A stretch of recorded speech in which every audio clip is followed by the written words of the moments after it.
Behind the black door of number 10, a meeting is taking place that most of Britain will scroll past without a second thought. But what is quietly unfolding inside that building today carries economic and social implications that will reach far beyond the headlines, far beyond the algorithm, and far beyond the political cycle that is trying desperately to contain it. Subscribe for more analysis. Here we don't sugarcoat, we expose what others are afraid to say.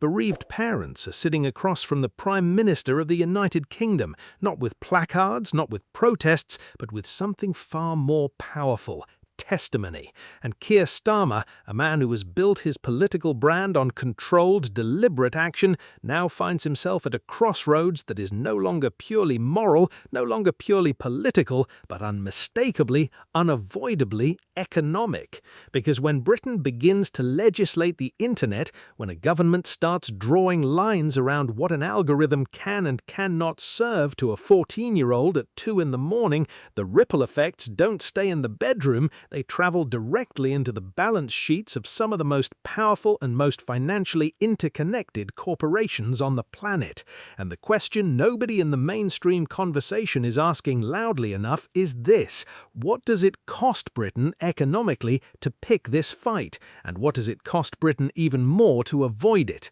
The families walking into Downing Street today represent something that political consultants quietly fear more than any polling data: moral clarity. And Ellen Room, whose son Jules Sweeney died at 14 following what she believes was a TikTok challenge gone catastrophically wrong, is not speaking in abstractions when she says social media should be treated like any other faulty product causing the deaths of children, restricted until proven safe. Because that framing, product liability, corporate accountability, regulatory failure, is not just a grieving mother's metaphor, it's a legal and economic framework that, if adopted by the British state, rewrites the commercial relationship between Silicon Valley and the United Kingdom in ways that the tech industry's vast army of lobbyists is already working overtime to prevent. Lord Nash, pressing the case in the House of Lords, is reminding the government of something governments prefer to forget: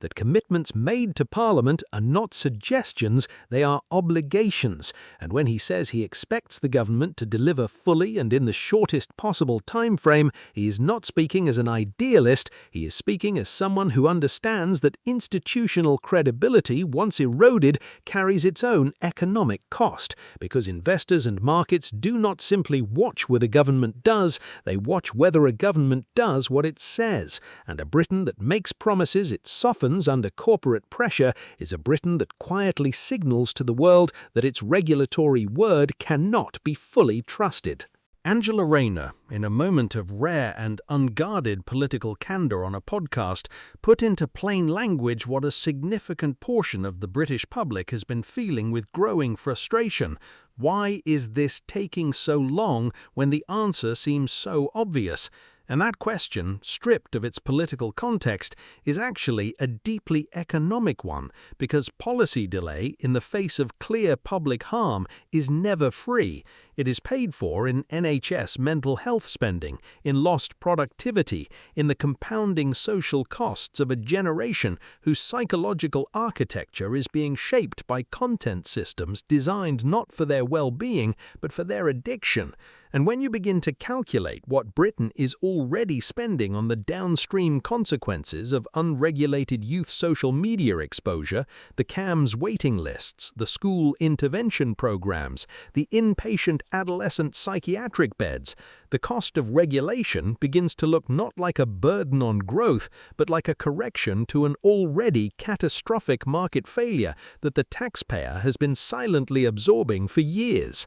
Starmer, to his credit, has not spoken in the vague language of concern that often functions as political cover for inaction. He has told the Mirror directly that things will not stay as they are, that this is going to change, that the next generation would not forgive a government that failed to act. And those are not throwaway lines from a man known for his precision, but they are also promises that now have a deadline attached, because the government's consultation closes tonight at midnight, and more than 70,000 people have already engaged, and the political calculation Downing Street is now running is one of the most delicate of this Parliament, balancing the genuine desire to protect children against the commercial weight of an industry whose UK operations, advertising revenues, and data infrastructure are woven into the British digital economy in ways that a blunt legislative instrument could genuinely destabilise if wielded without surgical care.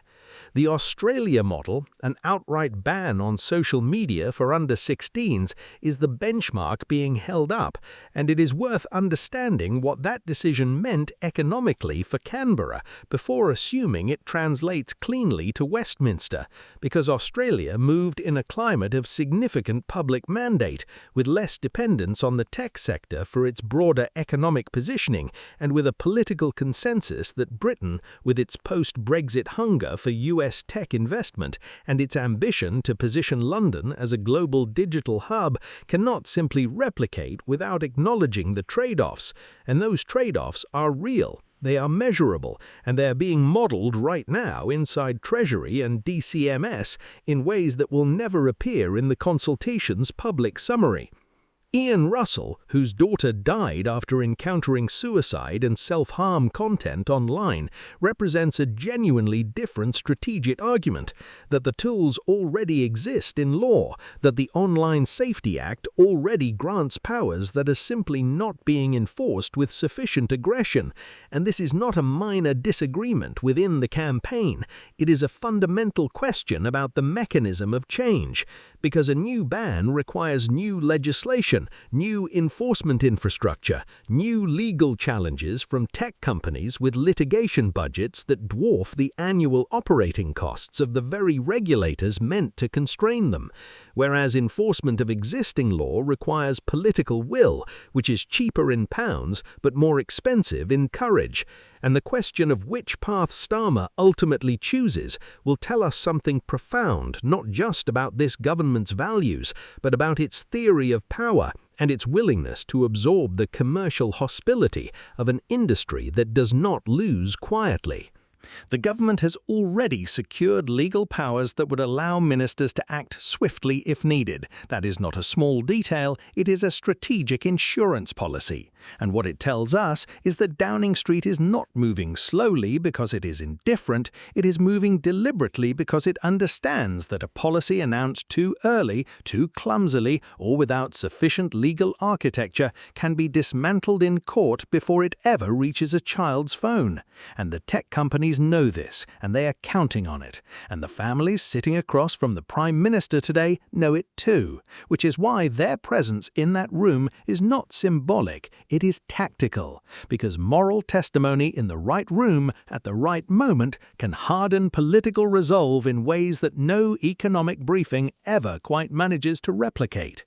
Britain is not simply debating screen time, it is debating who holds sovereign authority over the digital environment in which its children are raised, and that question has an answer with a price tag attached, regardless of which direction the government moves, because if it acts, it absorbs the legal costs, the enforcement costs, the diplomatic friction with Washington, and the short-term chill on tech sector expansion. And if it does not act, it continues absorbing the NHS costs, the educational costs, the productivity costs, and the compounding generational costs of a mental health crisis that is already reshaping what young Britain is capable of becoming. And either way, the bill lands on the same desk, the public's, and the only real question is which version of that bill the country can better afford to pay. What happens in the weeks after this consultation closes will be one of the defining regulatory moments of this Parliament,